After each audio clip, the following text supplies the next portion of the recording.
I went into another room where there was a chair. There was some kind of a projection or some kind of a viewing thing in this room where you could see a map of the stars. A man came in while I was trying to find a way out there. And this was a human-looking person. They had passed in a crowd, this individual, and on Earth.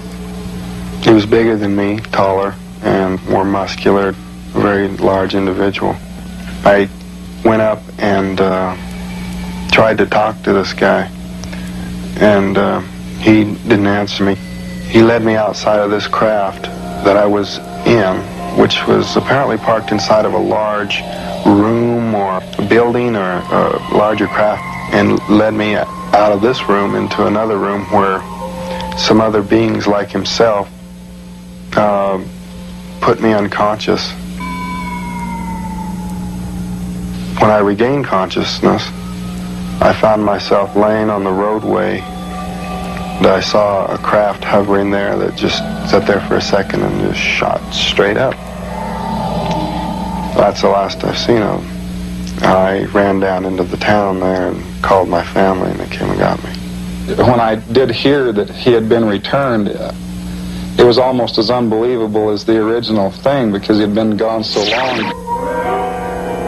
One of the biggest shocks I had to deal with when I was returned was finding out that this brief period of time had somehow taken over 5 days. When I found out I'd been gone for that long, it was just, blew me away. My brother, told me about it, and I was stunned, and he asked me to feel my face, and I had a week's growth, and really took my mind just reeled at that, because as far as I knew, it was the same night. The thing that bothered me most about the whole experience was those eyes. When they looked at me, they just seemed like they were looking right through me. You just can't understand how it would be if it were just right there.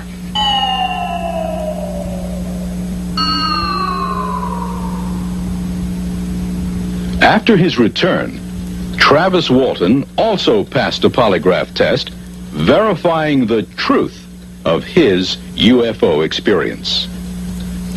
To obtain an expert opinion on what conclusions could be drawn from the polygraph tests in the Travis Walton case, we interviewed Edward Gelb, president of the American Polygraph Association. Hundreds of police departments and corporations throughout the world utilize the polygraph to separate truth from deception. The 94% accuracy of the polygraph has been well documented, not only in real-life situations as we've discussed here, but in laboratory and university studies that have been conducted throughout the world. The odds against 6 people successfully deceiving a trained polygraph examiner on a single issue are over 1,000,000 to 1. The polygraph evidence in the Travis Walton case is strong enough to stand as proof in a court of law in many states. In order to understand where the beings that kidnapped Travis Walton may have originated, we must first understand our place in the universe.